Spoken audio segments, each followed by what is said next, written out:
Okay, foodies, from budget chami to a pancit glow up. I'm here at Nikai's Lechon House for a quick but absolutely epic taste test ng kanilang champion. So kung nagtitipid ka, kagaya ko dati, this one's for you. Naalala nyo to? May 15 pesos chami challenge. Literal, taka lang ang budget. But today, dahil sa aking generous friend, magle-level up tayo with their champion, aka Lechon Loaded Pancit Chami.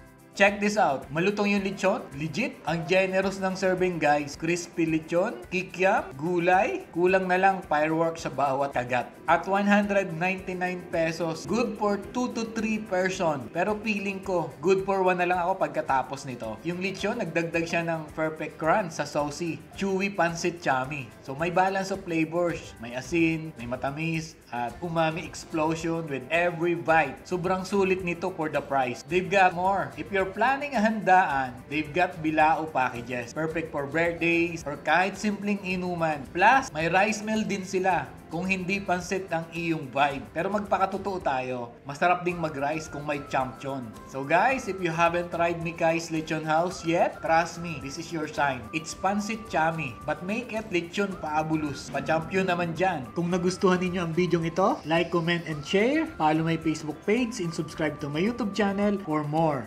Hindi ko na lechon ah.